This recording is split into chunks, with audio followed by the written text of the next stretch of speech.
60 years? Where does the time fly? Oh, hell, 2 years. Where does the time fly? You've done such a great job with the building and your facilities and everything else that's going on around here. So thank you, Terry, for everything that you have done. And of course, all of you here. And it's lovely to see Mary here today.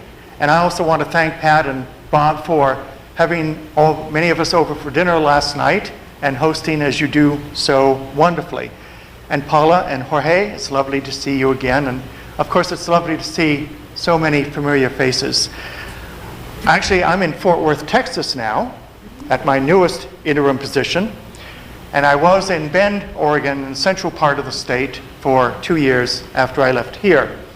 And along the way, lost 40 pounds of my weight. Deliberately, I'd add. I want to also mention that the congregations in Dallas-Fort Worth bring their congratulations to you and, of course, to Eve. And finally, and certainly not least, my partner Deborah, who is in Eugene, is a Buddhist chaplain now, and she wanted me to express very best wishes and her gratitude that I was able to be with you today. Now, originally, when I was going to talk about small self and big self, which are two terms in Buddhist teachings, there's also a term called no self. However, what I have learned over the years is if I talk about no self to a group of Unitarian Universalists, there is a danger that people's heads will explode. This is not a good thing on a Sunday. And it's especially not a good thing on this wonderful day of Eve's ordination. So I am not going to talk about no self. But I do want to reflect on this passage from Dogen. To study the way is to study the self. To study the self is to forget the self. And to forget the self is to be enlightened by all things in the universe. Now, words like that from a 13th century Zen priest don't necessarily rub the right way in America, because we are infatuated with self. We adore self. Rugged individualism is one of our great national myths.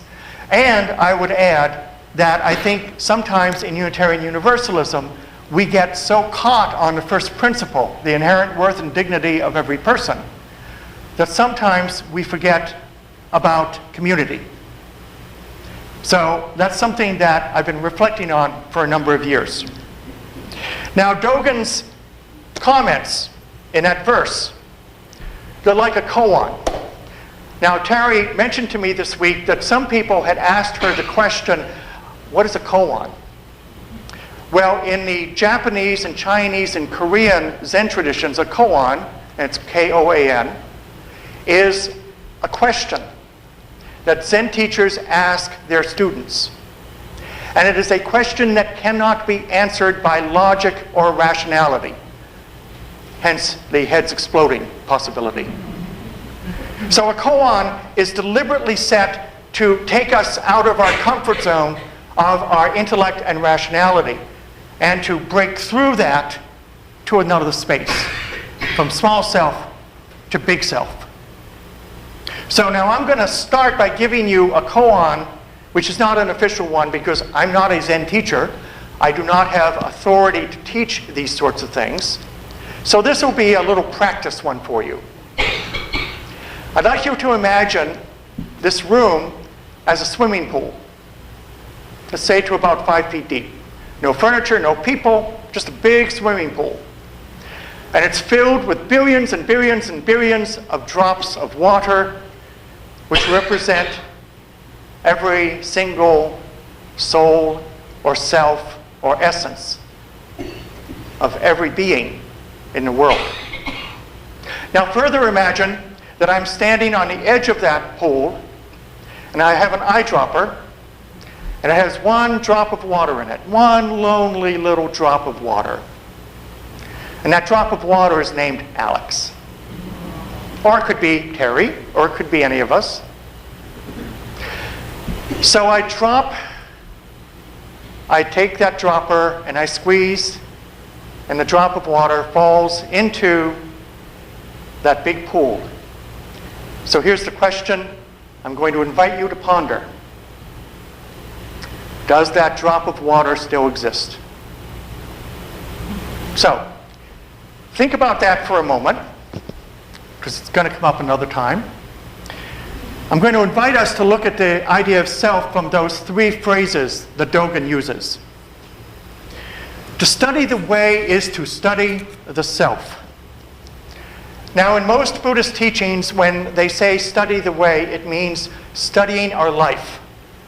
Being able to look at our life and step away from all the dramas and feelings and senses that we have every moment, and look at our lives with the idea of compassion and objectivity and more clarity. Now, any of us here who do meditation, and congratulations on all the meditation groups you have now, know that the mind goes in at least 100 million directions every second when we're sitting quietly thinking, I am going to be silent and meditative and be enlightened. We're thinking about dinner, we're thinking about breakfast, we're thinking, when's the sermon going to be over? Everything is going on, and we are restless. That's what happens to me. All of those sensations are self, and they keep changing every moment of our days and nights. But part of mindfulness training is to step back from all those feelings and those flickerings in our mind and look at them a bit more objectively. So to study the way is to step back and take a look at why do we do and say and think the things that we do. Not judgingly, but with a sense of compassion. So to study our life is to study our sense of self. Now we know that one of the strongest feelings that comes along with self is anger. Ken MacLeod's words this morning, I is a sense of being unique and permanent and independent. It sets us apart from the world, and among other things, it functions as a source of anger. Now, as we know, anger is a powerful emotion, and it can give us an even more powerful sense of I or me. Now, I'm going to use my own life as an example of how that can work. My reactive anger tends to be holding grudges. I am adept at holding a grudge. I can resurrect a grudge on very short notice, if needed, any time of the day or night. Now, I'm not talking about little grudges. A little grudge might be, yesterday when I was in Mississippi and I came out of the hotel, I held the door open for somebody and they didn't say thank you. Well, for about 2 minutes, they didn't say thank you. But then I let go of it. I'm not talking about that kind of grudge. I'm talking about four-dimensional grudges, life grudges. The kinds of grudges that we will hold on to, and in fact, in some ways, we love. Old grudges from lifetime can be like old friends. But unfortunately, they're toxic. The American clergy person, Norman Vincent Peale, who I'm sure many of you have heard of, said resentment or grudges don't really do any harm to the person against whom you're having a grudge. But every day and every night of your life, they eat away at you. There's a similar comment attributed to the Buddha 2,600 years ago when he said, being angry is like holding a burning coal in your hand, ready to throw it at somebody else. But the only person who gets burned is you. Now, some of you may remember from when I was here 2 years ago, 4 years ago to 2 years ago, that I talked sometimes about a very troubled family life as a child. Some of those became grudges. that I came to embrace. They became symbols of determination and sometimes even joy because they felt good. And then when the occasion demanded it, I would bring them out and say, I am myself, and those people that brought me up were terrible people. Or, how dare they have done this to me? But when we realize that that is what we are doing in our thoughts, words, and deeds, reacting to those old stories, we realize what we're doing, and we have then a chance to step back and say, no, I'm not going to have that reactive anger anymore. So I'm going to stop for a minute, and I'm going to invite you to think silently about someone or someones for whom you have a grudge. And it could be me, and that's fine. I can't imagine anybody having a grudge against Terry, so we'll leave her out. But we all tend to have grudges in our lives, so I'd invite you to just take a moment and think about a good, old-fashioned grudge.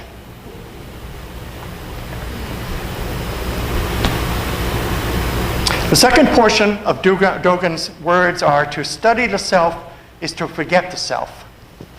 Now it gets tricky. Because Buddhist teachers say that experiencing self relationally, in relationship to others, begins to move us beyond the isolation of ego and self. And what David Loy said in the reading was, when I discover that I am you, the ethical problem of how to relate to you is transformed. The loss of self-preoccupation with me entails the ability to respond to others without an ulterior motive, without getting even. So let's go back to the life grudges. A grudge that we might think is really recent could in fact be hardwiring in our brain that is an echo of grudges that go back many years and many old angers. So how could we move beyond that preoccupation of our story and move beyond it to a relational big self? About a year and a half ago, I was still in Bend, Oregon, which is in the central part of the state. It's high desert. And I had taken the opportunity when I moved there to start walking and changing my diet, which is how I lost weight. And one of the features in Bend, Oregon is a place called Pilot Butte, which is a state park. It's in the northeast part of the city, but it's really not a butte, it's a cinder cone, about 500 feet tall. It's an extinct volcano. And it's a state park, and there's a road that goes up, it's about a mile, and lots of people walk up it and down it every day. So I started doing that when I moved there, usually with a certain amount of bitching and whining. But I got into the habit and I began to enjoy it. So one day, about a year and a half ago, I'm walking up the hill. I had had this unfortunate series of sharp words with an elderly man who was very unhappy that I had turned into the state park entrance and I had gone to the left instead of the right. This is an Oregon thing.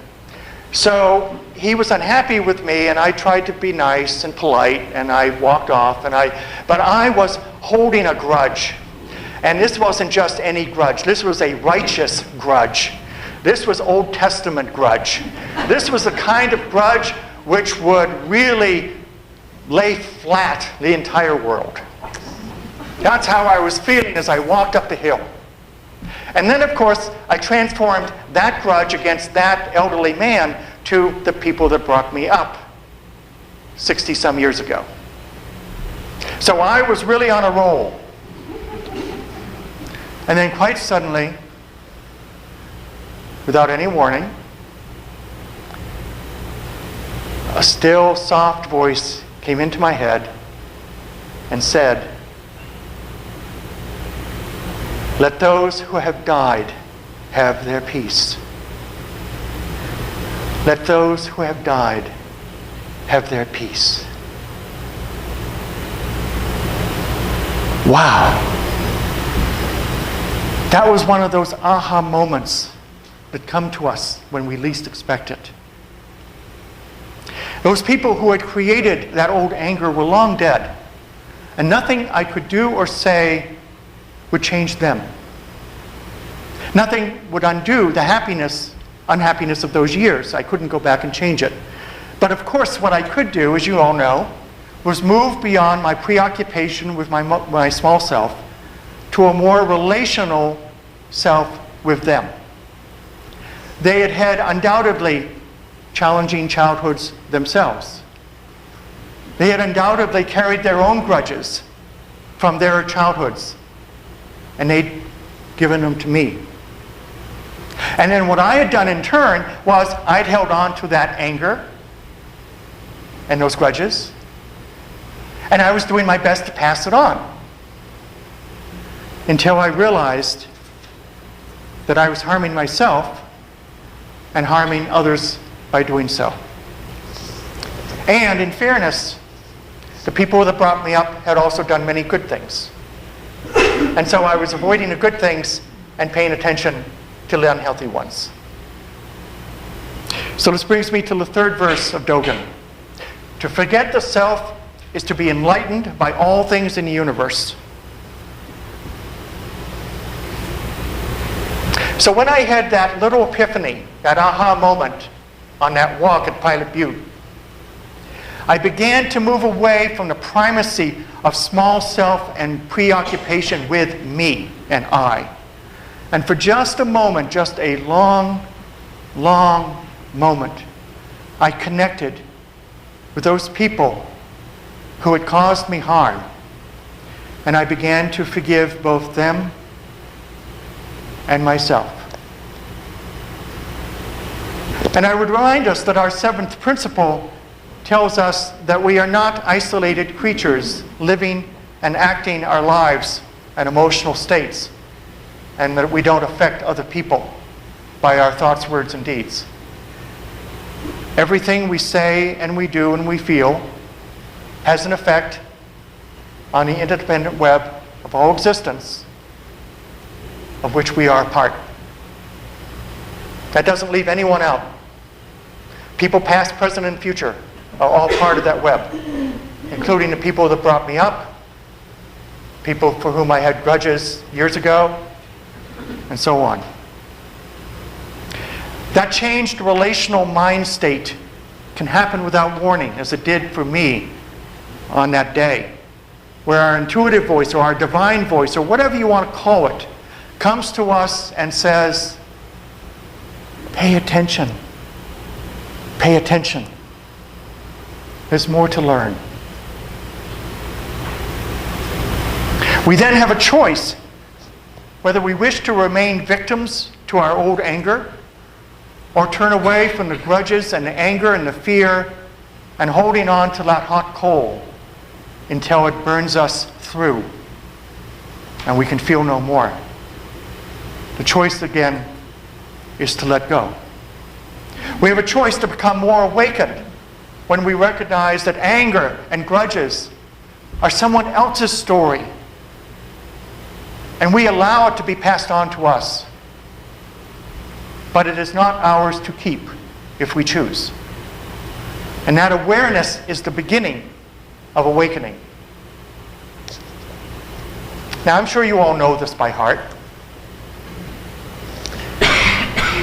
But I think it's powerful to recognize that every single one of us, at any given moment, can retreat back into the fortress of small self, out of fear, out of sadness, out of shame. It does not have to be that way. And so I'm going to give you one of the ways that can be helpful. Many of you know this as metta practice. How can we be and become enlightened? How can we bring enlightenment to everyone else in the universe, including ourselves? That's one of the challenges of metta or loving kindness practice. The Buddha taught this principle 2,600 years ago, and I've mentioned it many times when I was here. He taught his followers this particular practice when they were fearful, or they were angry, or they held grudges. I will say 4 short phrases, and you will silently repeat them. They will be metta for ourselves, and then for someone who we deeply love, and then for someone or someones for whom we hold a grudge. And then finally, we'll move to the fellowship as a whole, and then all beings in the world. So this will be in 5 sections. I will then, after that, ring the bell 3 times. Once for the past, once for the present, and once for the future. So I'd invite you to get comfortable in your seat and to close your eyes and silently say these words to yourself.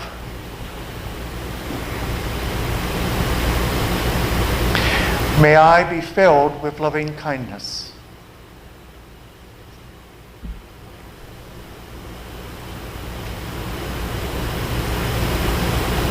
May I be well.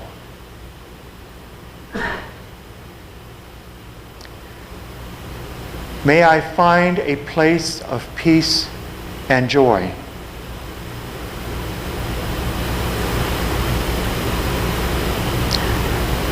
May I be free from fear.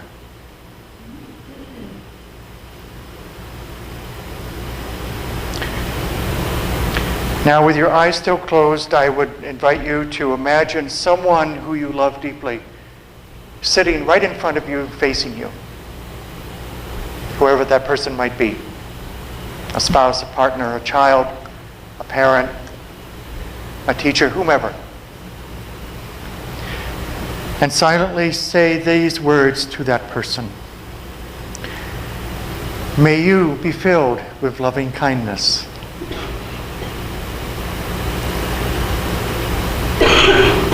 May you be well.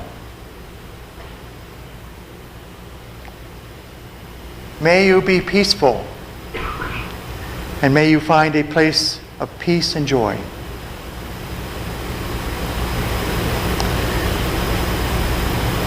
May you be without fear.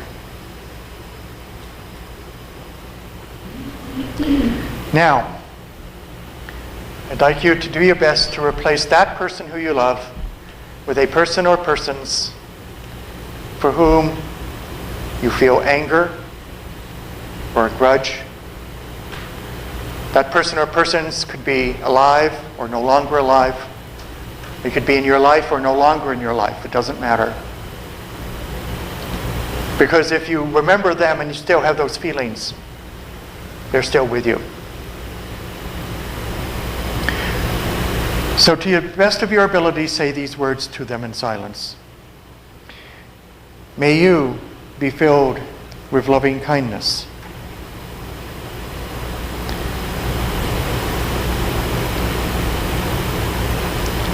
May you be well. May you find a place of peace and joy.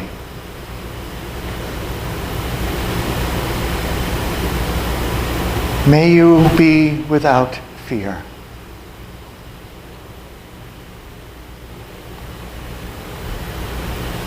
And now spread your awareness to include this entire fellowship. Those here today, those not here today, those from the past, those in the present, and yes, even those in the future. And imagine all those people with you. And you say to them with clarity and with hope these words. May you be filled with loving kindness. May you be well. May you find a place of peace and joy.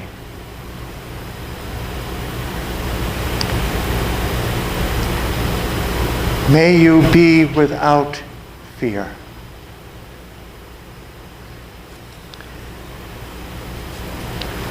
Then finally, we expand that circle of loving kindness and metta and reach out across the interdependent web of all existence to include all people and all beings in the biggest self we can possibly imagine. The people in Syria, the people in Iraq, the people in Africa, the people here, the people everywhere, and including all beings. And then saying these words silently so that they go out in all directions. May all beings, wherever they are, be filled with loving kindness. May all beings be well.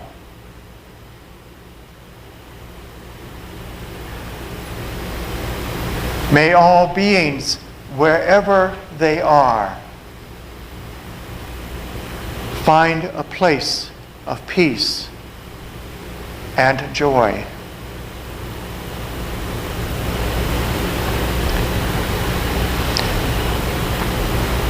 May all beings be free from fear.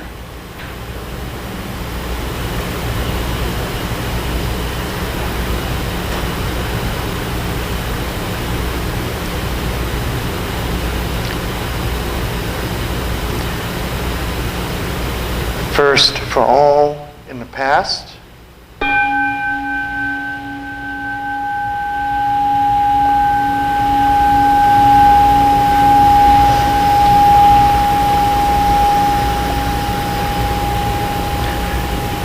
Second, for all beings, starting with ourselves in the present.